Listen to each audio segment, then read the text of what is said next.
Well, hi again, this is Dr. Michael Bogart welcoming you back to our video series on world religions.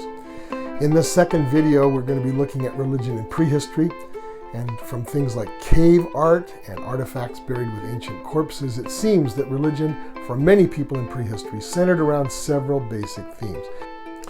For instance, religion in prehistory featured themes like fertility and birth. In many parts of the world, little figurines called Venus figures are found in many prehistoric sites. Here's what they typically look like. They're obviously exaggerated feminine figures, often pregnant looking. So what would be common among people in so many places in prehistory to have such figurines like this? Well, the best guess is that they were fertility charms or talismans that women carried with them in order to promote pregnancy and the healthy birth of children. Now, some people might be surprised at this phenomenon, thinking that, well, life must have been pretty hard for most people in prehistory, and surely they wouldn't want that many children. They couldn't support them all. It would be counterproductive.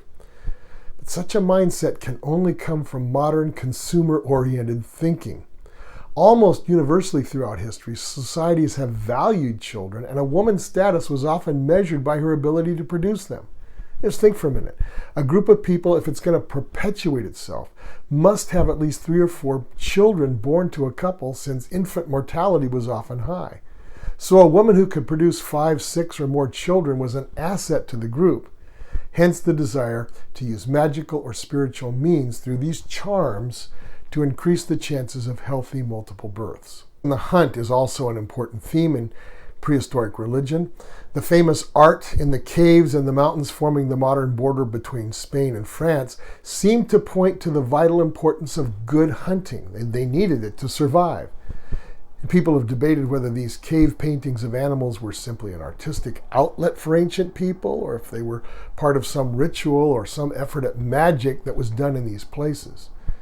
Most who have studied these exquisite paintings agree that there is some religious aspect to them. It's hard to imagine, for instance, prehistoric teenagers crawling back into these caves with torches simply to paint animals that few would ever see.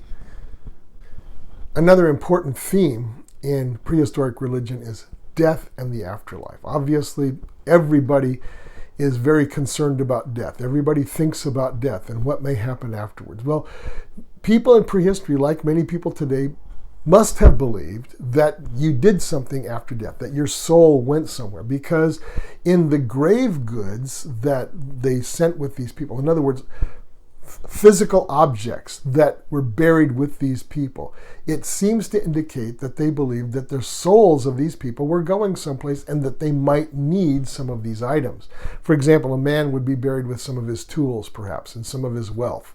A woman might be buried with some of the household items that she would typically use, and maybe with some jewelry and so forth. Sometimes some wealthy people were buried with servants. Servants were killed, horses were killed, dogs were killed and buried because they were sent on to some place in the afterlife. And so there was a very big emphasis on that, as well as the fact that at least in Europe, with whiter skinned people, oftentimes red pigment was sprinkled over the body before the burial was complete, to sort of simulate life, the life that they hope would be in some form continuing on after death. Let's talk about the standing stones, monoliths. What's up with those large standing stone structures that are found not just at places like Stonehenge in southern England, but in dozens of other sites around the world? Again, it would seem that the effort it took to transport these huge slabs of stone and then construct them into these structures that correspond to some kind of annual solar events points to the religious or spiritual as a motive. The technology that would have been necessary to accomplish this level of construction hints that ancient religion may have been much more sophisticated than current anthropological theories might allow for.